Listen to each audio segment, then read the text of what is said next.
Hello guys, welcome to our TVCL and Facts channel. Pada video kali ini, saya akan share tutorial menyesuaikan data terhadap musim di SPSS dengan mudah. Emang bisa menyesuaikan musim untuk meramal? Of course, bisa. Gimana caranya? Perlu diketahui, rentetan penjualan yang dihasilkan disebut dengan penjualan disesuaikan musimnya. Mengapa perlu adanya penyesuaian musim rentetan penjualan? Yaitu untuk menghapus fluktuasi musiman sehingga tren dan siklusnya dapat dipelajari. Tahap-tahap untuk mengetahui tren dan penyesuaian musiman dapat digabungkan untuk menghasilkan peramalan musiman yang disesuaikan. Maka dari itu, video ini akan membantu teman-teman untuk mengetahui cara menyesuaikan data untuk analisis perkiraan atau meramal. Teman-teman gak perlu takut karena gak bisa menyesuaikan data untuk meramal. Karena video ini akan membuat teman-teman mudah untuk mengerti dan pintar seperti Sandy Chicks. Tonton video ini sampai habis, and let's start! First of all, teman-teman harus punya aplikasi SPSS, Statistical Package for the Social Sciences, atau yang sering kita kenal dengan SPSS, merupakan software yang digunakan untuk analisis statistik. Perlu diketahui, SPSS disebut sebagai PASW atau Predictive Analytics Software. Tak hanya di kalangan mahasiswa, SPSS juga banyak digunakan oleh kalangan pengguna komputer di bidang bisnis dan perkantoran. Yang perlu dilakukan untuk menganalisis statistika di SPSS adalah mendesain variabel yang akan dianalisis, menyesuaikan datanya, dan melakukan perhitungan dengan menggunakan fitur-fitur yang ada pada menu yang tersedia. Setelah itu, hasil perhitungan dianalisis. Nah, untuk datanya, saya akan menggunakan data dari BPS atau Badan Pusat Statistik. FYI, data yang akan saya ambil di Badan Pusat Statistik secara random pick. Teman-teman bisa menggunakan data dari situs web ini atau lain, bisa juga dari contoh-contoh data yang lain. Langsung saja kita ke Google dan search BPS. Klik Badan Pusat Statistik. Nah, di BPS ada banyak data yang bisa kita pilih. Ada data sosial dan kependudukan, ekonomi dan perdagangan, dan juga ada pertanian dan pertambangan. Teman-teman bisa pilih data mana yang akan teman-teman gunakan. Nah, untuk data yang akan saya gunakan, saya memilih data dari ekonomi dan perdagangan, yaitu energi. Ada banyak pilihan data yang bisa teman-teman pilih. Di sini, saya memilih data dengan judul proporsi pasokan energi primer 2009 sampai ke 2016. Seperti ini tampilannya. Teman-teman bisa memilih data series tahun berapa yang akan teman-teman gunakan. Ada tahun 2014 sampai 2016, tahun 2011 sampai 2013, dan tahun 2009 sampai ke 2010. Di sini juga, teman-teman bisa mendownload datanya di Excel. Langsung saja kita buka aplikasi SPSS.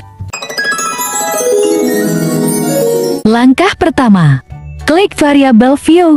Kemudian kita tulis di bilangan name variabel AM, BB, G, P, G, E, O, B, I, O, AM, B, I, O, F.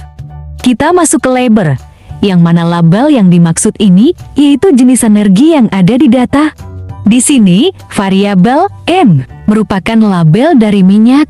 Begitu pula selanjutnya, variabel BB, labelnya batu bara. Variabel J, labelnya gas.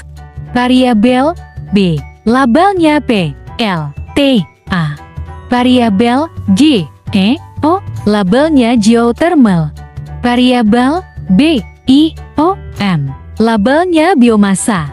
Dan yang terakhir, variabel B, I, O, F, labelnya biofuel. Selanjutnya, kita klik Data View. Masukkan data proporsi pasokan energi primer ke masing-masing variabel. Yang mana? Minyak pada 2014 adalah 38,37. Pada tahun 2015, 35,25. Dan pada tahun 2016, 35,19. Begitu pula selanjutnya, kita pindahkan proporsi pasokan energi primer tahun 2014 sampai 2016 ke variabel-variabel selanjutnya. Variabel B, 20,61, 23,47, 23,43. Variabel G, 17,48, 18,00, 17,97. Variabel P, 2,45, 2,27, 2,27.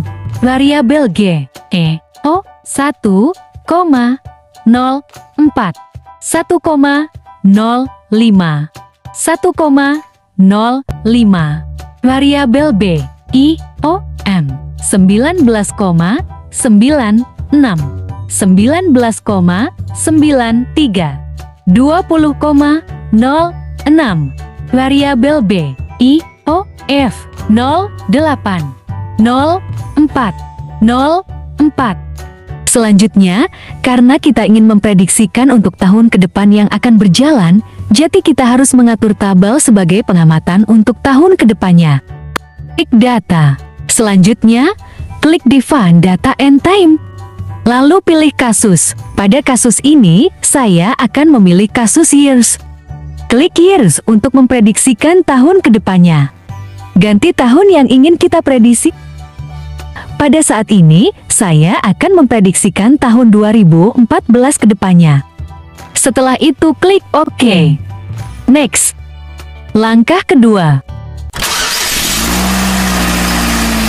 Oke, langkah kedua ini, kita akan melakukan analisis peramalan. Klik Analyze. Dari Analyze, klik Forecasting. Lalu klik Create Traditional Models. Dalam Create Models, ada beberapa options. Mula-mula klik Option Statistics. Hapus centang yang berada di Stationary R Square dan centang R Square. Kemudian, klik Plots. Lalu, centang Fit Values. Selanjutnya, klik Output Filter. Ada dua options di sini. Klik Include All Models in Output. Setelah itu, klik Save. Ada beberapa options di sini. Centang Predicted, LCL, dan UCL. Lalu, klik Options. Klik First Case After End of Estimation Period, though as specified date. Dan klik Year, lalu isi 2014. Jika sudah, kita kembali ke variabel. Dan pindahkan variabel minyak atau M ke dependent variabel. Variabel batu bara atau BB. Variabel gas atau G. Variabel PLTA atau P. Variabel geothermal atau G. Variabel biomasa atau B. IOM. Variabel biofuel atau B. IOF. Lanjut, klik Method.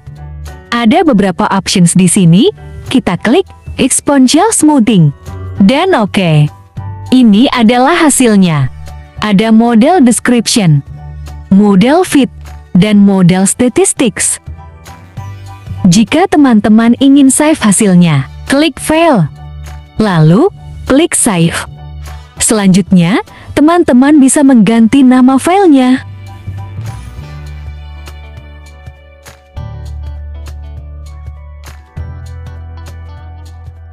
Lalu klik Save, dan selesai. Nah, perlu teman-teman ketahui, forecasting merupakan metode yang memprediksi, atau yang sering kita ketahui sebagai metode beramal, dengan menggunakan data yang diambil dari laporan-laporan tahun sebelumnya sebagai input utama dalam menentukan arah tren masa depan. Dalam sebuah perusahaan, forecasting berperan penting dalam berbagai tujuan, seperti mengantisipasi pengeluaran masa depan dan menentukan bagaimana mengalokasikan anggaran perusahaan. Adapun data yang digunakan dalam metode forecasting yaitu data dari sumber primer atau sumber sekunder, yang mana sumber primer diperoleh secara langsung melalui informasi dari tangan pertama atau dari sumber yang paling dipercaya. Beda pula dengan sumber sekunder yang diperoleh dari dokumen-dokumen perusahaan yang mana membuat proses peramalan lebih cepat. Mengapa forecasting itu penting dalam bisnis? Karena seperti yang kita ketahui bahwa forecasting merupakan metode meramal yang mampu memprediksi tren dan peristiwa masa depan secara akurat, berguna dalam banyak konteks, termasuk manajemen bisnis. Forecasting penting karena dapat digunakan untuk: pertama, memperkirakan keberhasilan usaha bisnis baru. Dalam memulai suatu bisnis, forecasting berperan sangat penting yang mana dapat membantu mengungkapkan informasi penting berupa risiko-risiko dan ketidakpastian yang dihadapi pebisnis. Dan kedua, memperkirakan kebutuhan keuangan.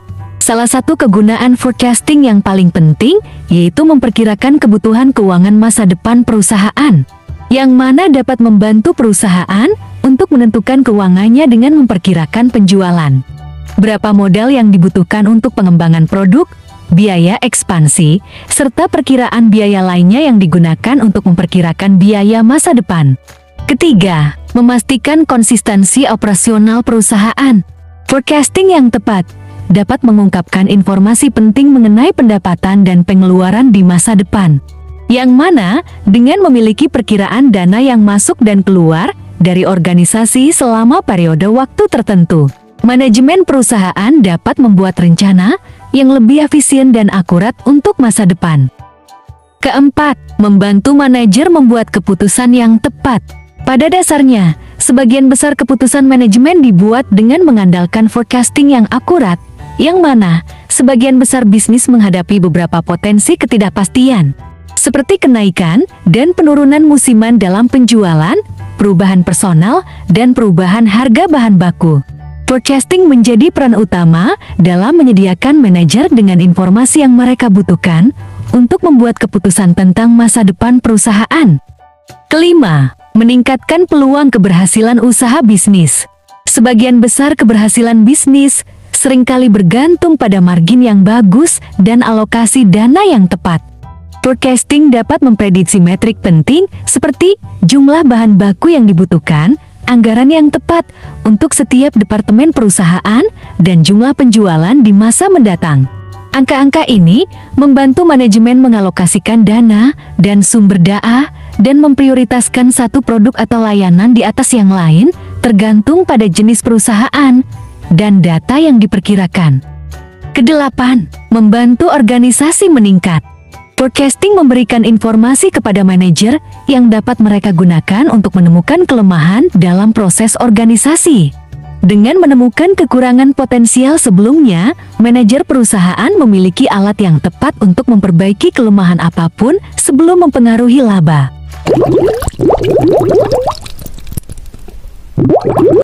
Sekian video tutorial dari saya. Good luck! 2-3 kerupuk kaca. Akhir kata, sampai jumpa. Eits! Jangan lupa untuk like, komen, share ini ke teman-teman kalian, kerabat, pacar, mantan, tetangga kalian, karena beramal itu berkah. Dan subscribe channel ini dan klik lonceng notifikasi agar kalian tidak ketinggalan ilmu-ilmu yang bermanfaat secara gratis dan tidak dipungut biaya.